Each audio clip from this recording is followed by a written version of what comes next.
blow them to smithereens, or before they could shell the ships. And so we vowed to one another we were going to complete that objection, whatever.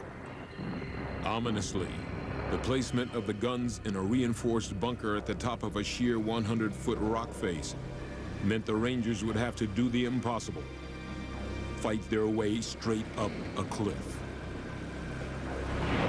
In preparation for the assault, special landing craft with rocket-propelled lines and grappling hooks were created, allowing the attackers to shoot ropes and ladders onto the top of the point.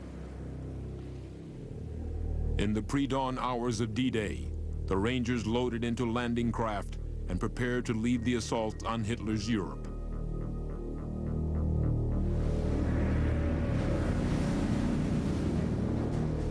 As the Rangers hit the beaches, they entered a killing zone of thousands of Nazi guns and mortars.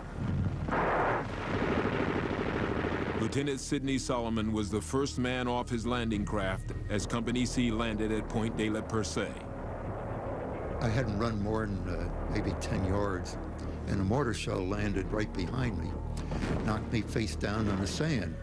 I thought, man, I must be dead. But then sand started kicking up in my face.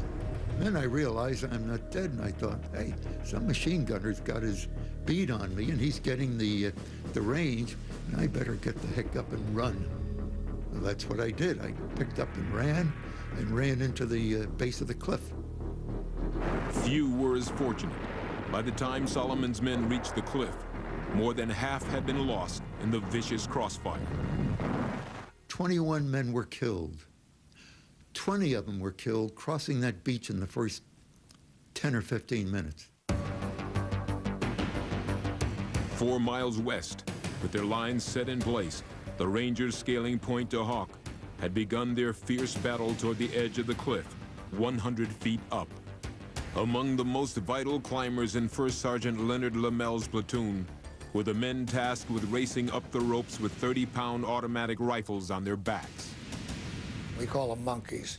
They were fast. They were such powerful men. They go up those ropes just like it was nothing with a BAR on their back. That's a Browning automatic rifle. It has a lot of firepower. The Rangers would need all the force they could muster. On top of Point de Hoc were 200 heavily armed Germans intent on driving the assault teams back into the sea. They were rolling boulders over the end. They were dropping grenades on us and machine gunning us. And they had a field day just picking us off. Faced with mounting losses and impossible terrain, Rudder's men continued up the rocky gauntlet without hesitation. We all have vowed to die for one another if necessary, so we have no doubts about what the other guy's going to do. However, nothing could prepare the Rangers for the surprise which awaited them at the top of Point du Hoc. You're watching Army Rangers here on the History Channel. You're watching Army Rangers here on the History Channel. In the savage cliffside firefight to scale Point du Hoc on D-Day, 45 Rangers were lost before reaching the top.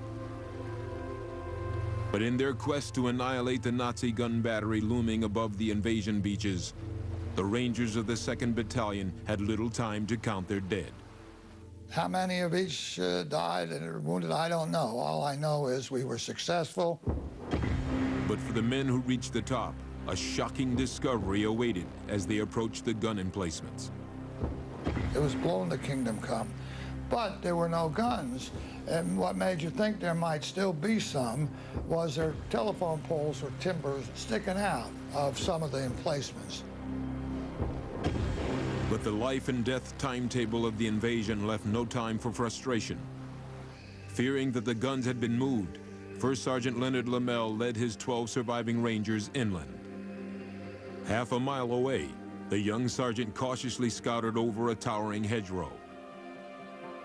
I looked down, and it was an apple orchard, and there were the guns all set up, textbook ready to be fired. Not far from the 555mm cannons, the large German artillery crew had assembled, awaiting orders. In spite of the risk, Lamel and Sergeant Jack Coon raced across the wide field toward the guns. The specialized thermite grenades they carried were designed to neutralize a gun instantly by spewing molten metal into the mechanized gears within. Against all odds, the men avoided detection long enough to make 2 trips to the guns, returning with more grenades to finish the job before dashing for safety. All 5 guns were destroyed. The success of the Rangers' impossible mission would save untold numbers of American lives. They could have torn up all the beaches with the men swarming over them, because, you know, Omaha Beach was bloody, bloody Omaha. But there was little time to savor the victory.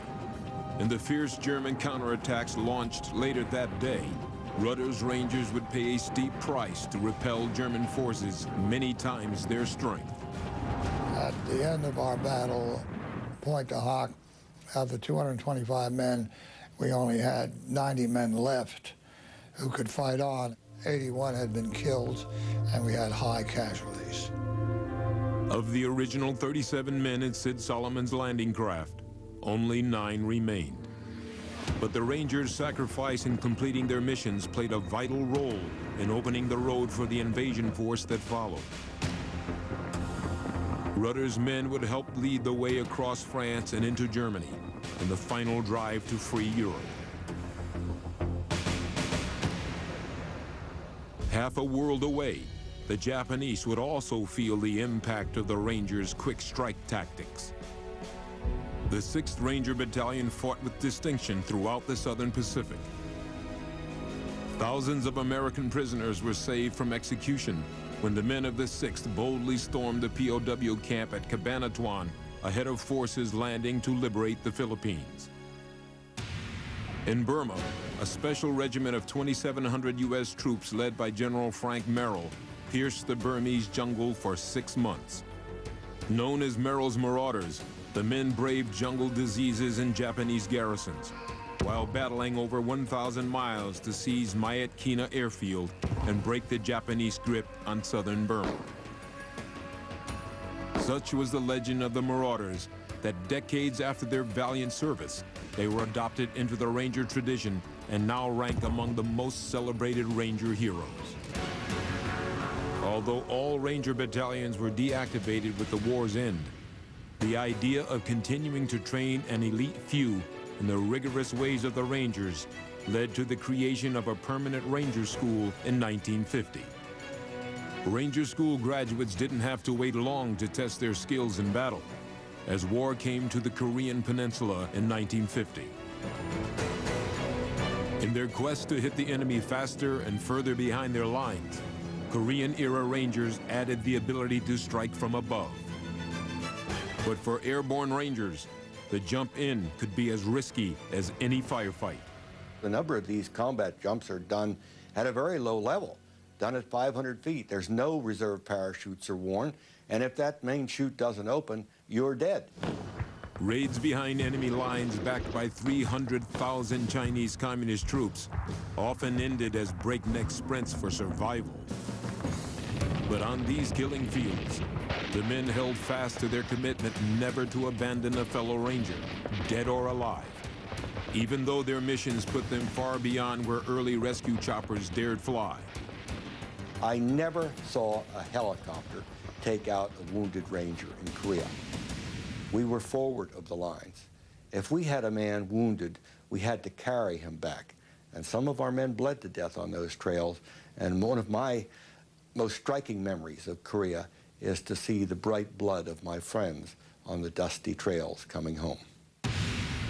The brutal casualties, combined with a stalemate in the fighting, led to the removal of Rangers from Korea by late 1951, as the units were again deactivated. But little more than a decade later, Rangers would again find themselves at risk in an Asian conflict. By the early days of the war in Vietnam, Army long-range reconnaissance patrols, called LRPs, would send groups of 4 to 6 volunteers deep into enemy-held jungle. Often dropped by helicopter miles from the nearest friendly troops, the small bands would perform scouting patrols and set up ambushes, attacking larger North Vietnamese units and disappearing as quickly as any Viet Cong guerrilla. By 1969, the LRP's growing legend and tenacious style of fighting led the Army to redesignate them as Rangers. At the time of America's withdrawal in 1973, 4 of the LRP Rangers had been awarded the Congressional Medal of Honor. But with the end of the war in Vietnam, Ranger battalions would not be swept aside. The next generation of high command had first-hand knowledge of their value. Most were themselves graduates of Ranger School.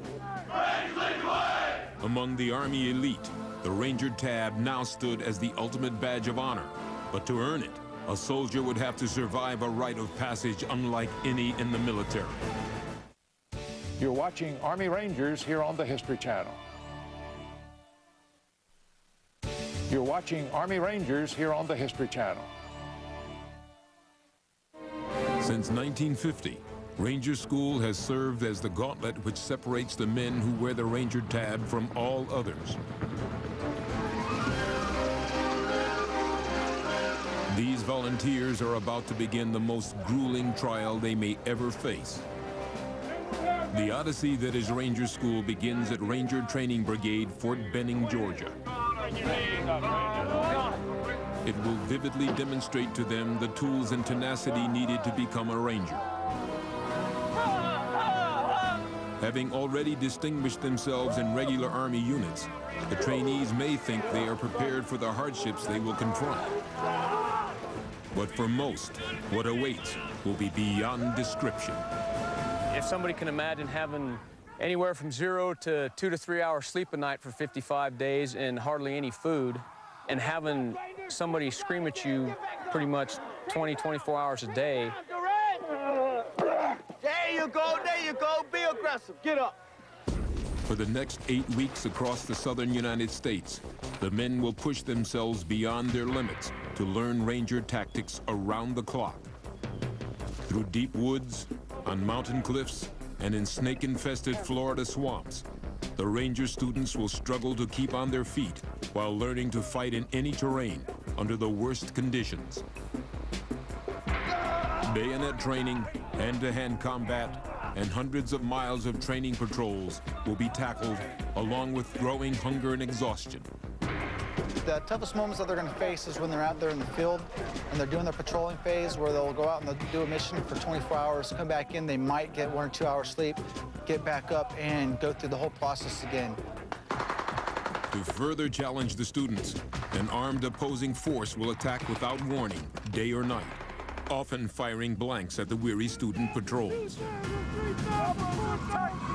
One of the most vital skills to be perfected is the airborne assault. Even the most experienced jumpers must refresh their skills through ground training and practice leaps from the 40-foot airborne towers. On jump day, each parachute is checked and rechecked before the men load onto C-130 Hercules airlifters in groups of 15, called sticks. The jump master is the last sight the Rangers see before leaping from the streaking aircraft.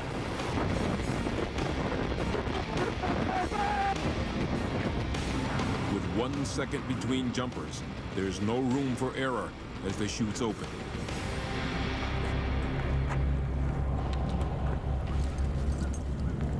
Once on the drop zone, the tired students will march 16 miles into the night to make camp. After just 2 hours sleep, they will attack the Darby Queen, a mile of obstacles that will push the trainees further into exhaustion.